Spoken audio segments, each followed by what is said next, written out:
इथे विरोधकांनी बऱ्याच टीका माझ्यावरही केल्या आणि याच्या आधी घराणेशाहीबद्दल ते खूप बोलले, पण आज ती वेळ त्यांच्यावर पण आलेली आहे.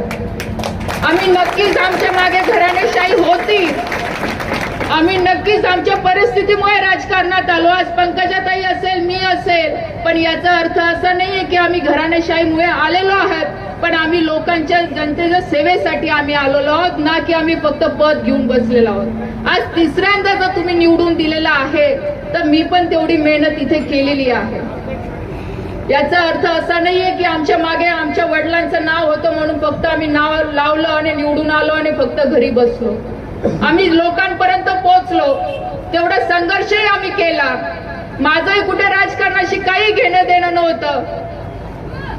स्वर्गीय निखिल भाऊ आपल्यात तर निघून गेले, त्यावेळेस ती परिस्थिती माझ्यावर आली आणि मला आपल्या समोर यावं लागलं आणि मी आली आणि तुम्ही सगळ्यांनी मला आशीर्वाद दिले आणि त्या आशीर्वादामुळे मी आज तुमच्या समोर आहे आणि तुमच्यासाठी मी काम पण करते, कारण की ती माझी जबाबदारी आहे.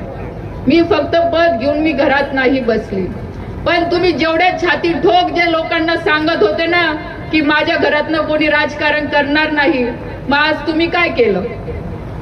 काय केलं तुम्ही पण तर तेच केलं. तुमच्याकडे तर एवढे सक्षम उमेदवार होते असं आम्ही ऐकायचो, मग कुठे गेले ते तुमचे सक्षम उमेदवार? का नाही त्यांना संधी दिली? मी तरी आज सांगते की ही निवडणूक मी माझ्यासाठी नाही तर माझ्या कार्यकर्त्यांसाठी लढते आहे, मी लोकांसाठी लढते आहे. आज तर तुम्ही ते पण नाही केलं.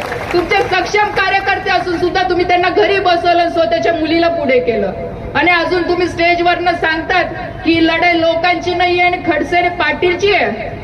अरे लोकांसाठी काम करा, लोकांनी तुम्हाला निवडून दिलेलं आहे, लोकांमध्ये जाऊन काम करा, ना की इथे दादागिरी तुमची इथे नका चालू. इथे महिलांना परेशान करायसाठी तुम्हाला लोकांनी नाही निवडून दिलेलं आहे. इथे जनतेने तुम्हाला काम करायसाठी निवडून दिलेलं आहे.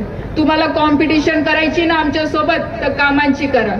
जर मी 15 कोटीचे कामं केले असतील तुम्ही 100चे करा, जर मी 100चे केलेले असतील तर 200चे करा, पण फक्त व्यक्तिगत वादामुळे जर तुम्ही जनतेला वेठीस धरत असाल तर मी पण शांत बसणार नाही आणि त्यासाठीच मी आज तुमच्या समोर उभी आहे. नाही तर मी याच्या आधी तुम्ही बघितलं असेल मी कधी एवढं सक्रियपणे मी राजकारणात कधी भाग घेतला नाही, कोणत्या निवडणुकामध्ये मी सक्रिय झाली नाही.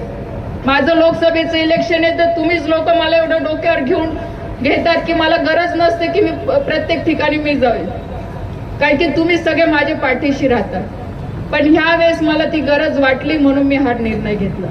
ज्याला जे काही अर्थ लावायचं ते लावू द्या, ज्याला जे काही बोलायचं ते बोलू द्या, पण हे निवडणूक फक्त आपल्यासाठी मी लढते आणि कार्यकर्त्यांसाठी लढते.